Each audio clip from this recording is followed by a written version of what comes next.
you have seen the synagogues and the church and synagogues, churches, mosques, and that was they were all treated with respect and with dignity.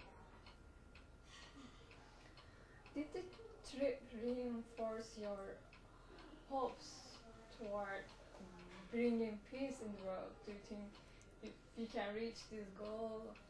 I came back with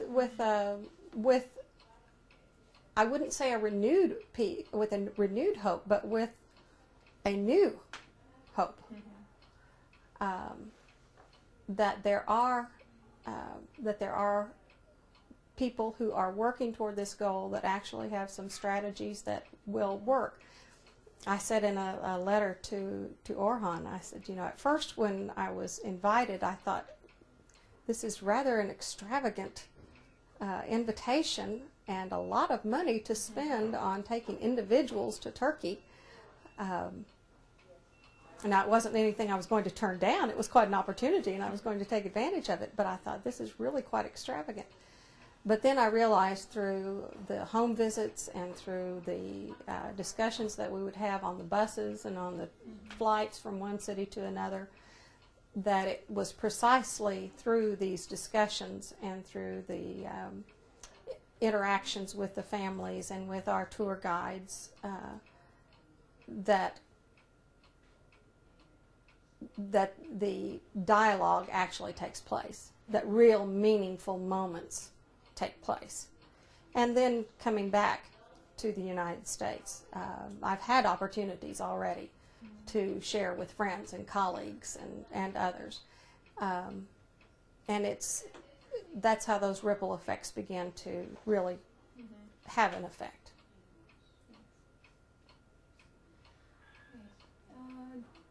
Did the trip arouse you any ideas to just new activities or new projects to promote interfaith dialogue? And today was one of them. Part of it. Today was one of them. Like I said, I rather than just take the pictures and put them in an album and put them away, I did keep a journal. And I want to, reread that journal and remind myself what I saw and what I felt when I was there. But then I, put the pictures into a PowerPoint presentation that can be a living, an interactive type of presentation that I can share at the drop of a hat with a group or with anyone who wants to see it, or I can send it by email, or I can, share it that way. So.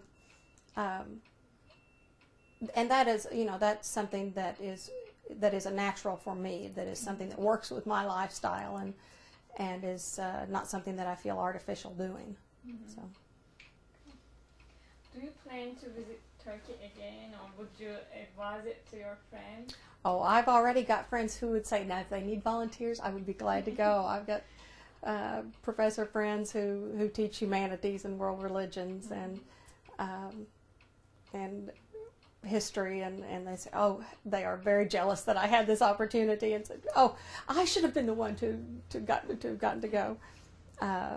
So if I ever get another opportunity, absolutely, I wouldn't hesitate, and I absolutely have already recommended it to lots of my friends and colleagues. It was there wasn't a downside to it at all. Okay. Have you heard about Gulen? Or have you read any of his works? I hadn't heard about him before learning about the trip.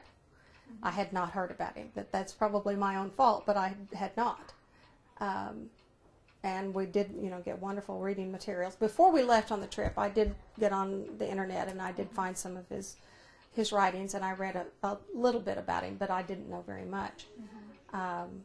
Since returning, I've started reading some of the materials and books that we were so generously given, and so I will continue. I'm always reading something, and so my reading list is quite long right now. Have you had any information about the education activities that he initiated and encouraged? Well, through the through the schools that we visited, through Fatah University that we visited, through what I'm reading, just through those things. And it's quite impressive. He's been at it for decades. yes, and you saw that the schools and all this volunteer movement in their place in Turkey, and how do you feel? Why do you think they are successful and it works? Well, I think he has struck a chord in the hearts of the people, that they are hungry for strategies to help their children succeed, that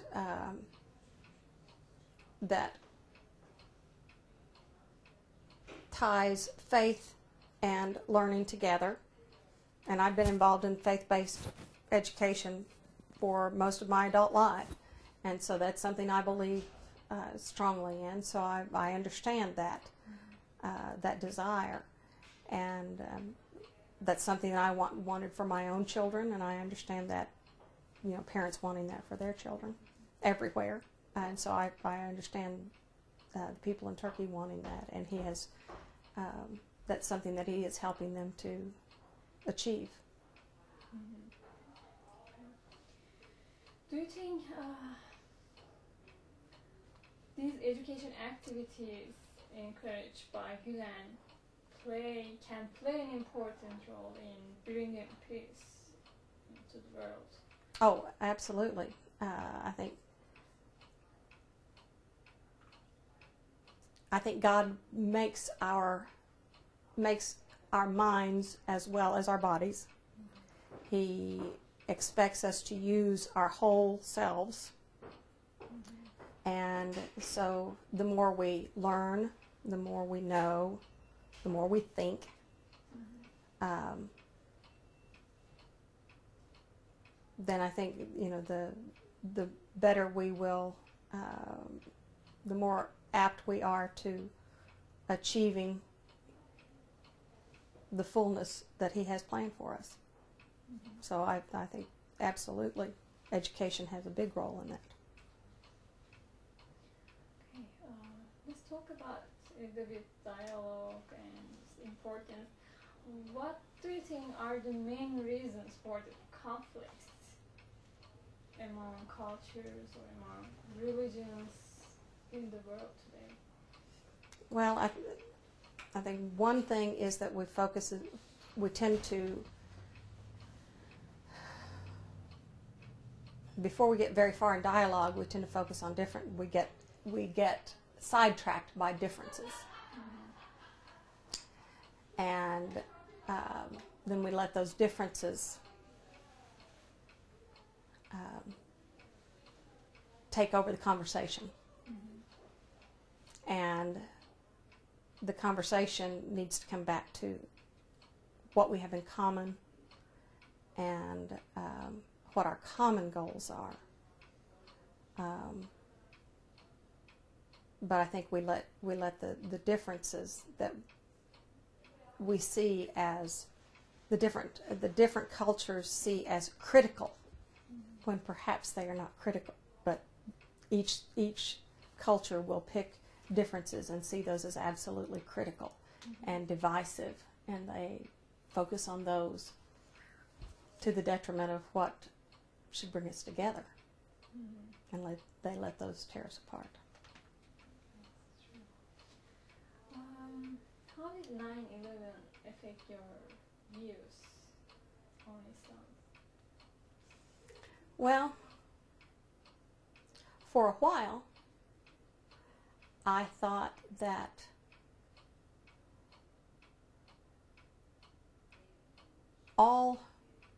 I made generalities, probably like too many people did, that